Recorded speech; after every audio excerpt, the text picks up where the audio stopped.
All I had to do was make a sound. Couldn't be too hard, right?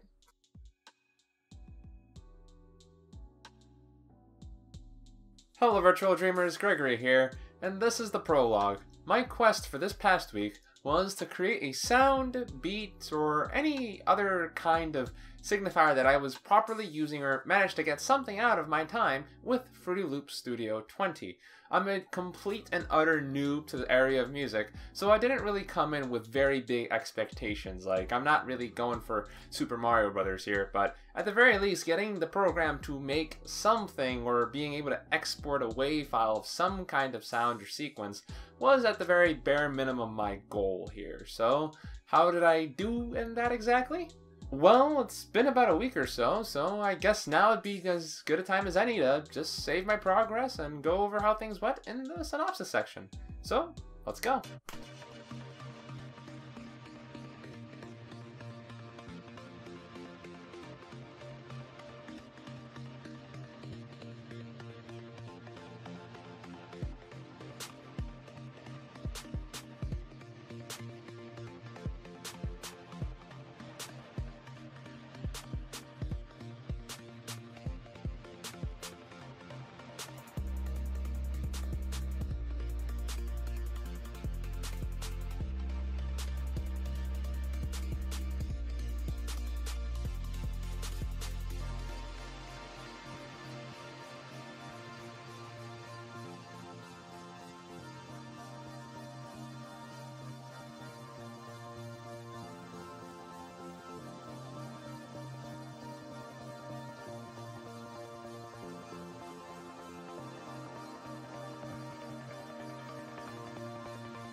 All in all, I'm really surprised with how this went.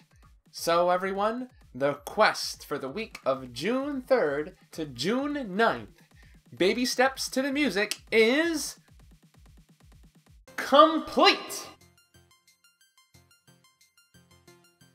All in all, I was actually really surprised with how simple things turned out. I think I kind of get the overall workflow that Fruity Loop Studio kind of goes for. Essentially, you have a sort of small, almost palette-like section where you create little tracks or little sequences that you essentially place onto a larger main track. In that way, it's not unlike regular video editing programs that I'm already used to. It does have an entire slew of extra functionality that I just have no bearings on whatsoever as of this point. There are tons of little knobs, sliders, and other things that I just kind of looked at them and went, yep, gonna take a few months to figure all this out. But at the same time, I'm glad that I managed to get some kind of a sound going with this. It's not exactly a usable form of sound. I mean, it was just a little tiny beat there. Essentially, it's the bare minimum that I was going to allow myself for this quest. But again, the whole motto for this year is Baby Turtle Steps. Well then everyone, with this, we can move on to next week's quest, which is gonna be a little, I guess by my own personal estimates, a little kind of nutty. See everyone, the quest for the week of June 10th through to June 16th is just do it! The task at hand calls for me to use this thing, the MyAware muscle sensor, in order to read the electrical activity that comes off of one of my muscles. I already have the appropriate contacts as well, so I should be able to attach it just fine. But I've never really properly taken the time to just use this thing in spite of having had it for very well close to a year now. And that's a pretty big blow to my pride there, everyone, just because really, if this thing works, it is as strong of a vindication towards my VR rig design as I'm possibly going to get. So yeah, at this point, I figure I have nothing to lose. Worst comes to worst, I have to put fail next to the quest indicator for next week. But you know what? Failure isn't so bad. And I don't really care. As long as this can get me to just finally sit down and get some work done, I'll be all the happier for it, everyone.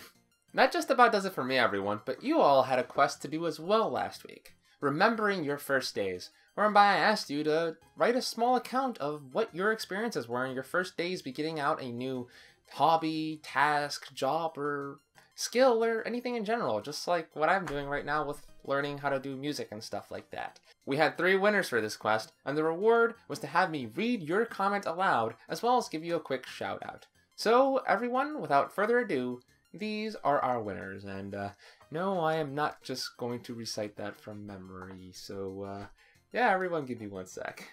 Our first clearer here was Omar Al Amrani. They're no stranger here among the clearers list, so once again, Omar, congratulations on your successful completion of the quest, and allow me to read out your comment. Okay, since we're talking about a hobby, guess that writing stories would count as one. The first story that I wrote was called Genesis and ended up as a complete disaster in my point of view.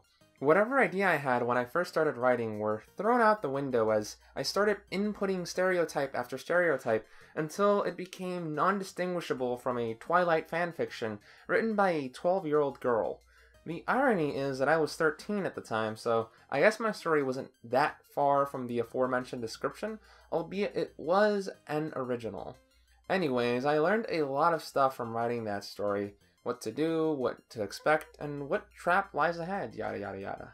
Omar, I can't help but sympathize a lot with your story just because I feel that a lot of us creative types have those kind of memories as well of our first early days. I actually have a bunch of my old art still laying around here in the bookshelf, and I might show it one day, but to be quite frank, the last time I stopped to take a moment to read it, I literally was squealing in just sheer agony, because that whole, devolving into stereotype after stereotype, maybe let me add in going in with some stuff that may or may not be very questionable as writing decisions, probably going through and making so many grammar mistakes, having very, very, very, very, very, very, very corny writing. Oh, sweet future. Oh, yeah, I know those feelings, but ultimately, those are the stories that probably end up having the most value to us emotionally going forward, because, not gonna lie, in spite of how much agony I feel reading through them, I still wouldn't trade a single minute or a single letter of those words for anything right now. They are some of the most important things to me, and they play an enormous role in my virtual dreams, because a lot of those stories are the stories I want to see realized in the future once this is all over. So yeah, Omar, good stuff remembering your first days, and thank you for sharing your story. Our second winner here was F Entertainment Studios. Congratulations, F Entertainment Studios. We're glad to have you here in the clearers list, and here comes the reading of your story. Although I always liked drawing and art as I was growing up, it never occurred to me until my freshman year of high school to create a comic or manga. One of the first things I did was take a step back and look at my inspirations. I then took the general idea of the story I wanted to tell and wrote it down. I broke everything down from my characters to art style, eventually finding my own. I'm still working on it, and I'm paneling everything to put it on Webtoon for the Webtoon competition. The main thing I had to learn was scripting and storyboarding.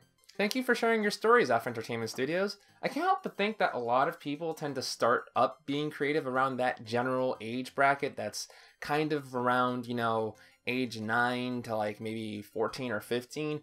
Just generally that junior high to early high school period. I mean, that's kind of when I started. I have the exact date written down. It was around, I believe, September 21st of 2009, which I believe I was around 14 back then or so, maybe a little younger. I know I've always had a fascination with art too, just because back in elementary school I would always just spend time drawing in paper or whatever I found, just because I didn't have that many friends to talk to, so I just needed something to do. I can't help but feel that's a very common story throughout amongst this artist type. Wherever you're at, I wish you the best of luck, and yeah, don't be a stranger. Feel free to share your stories with us, and thank you very much for sharing this one.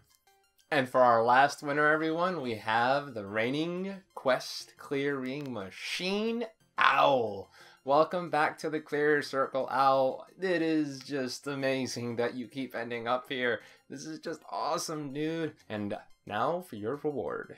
When I was a kid, I hated reading. My parents pretty much made me read those thin children's books so much I got sick of it. This happened when I was somewhere around age 7. Fast forward half a year and I got my first console, a SNES, on which I had Final Fantasy IV. I played a while with my father so he can translate the game for me. English is my second language.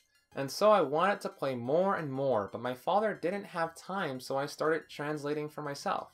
I would take a dictionary with me and started looking for words.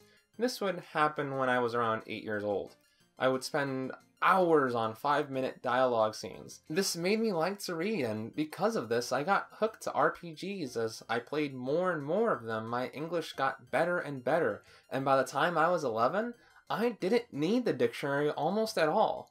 Fast forward to the present, and now I probably spend more money than I could count on games and books. This is basically the story of how I started learning English, playing games, and getting addicted to books.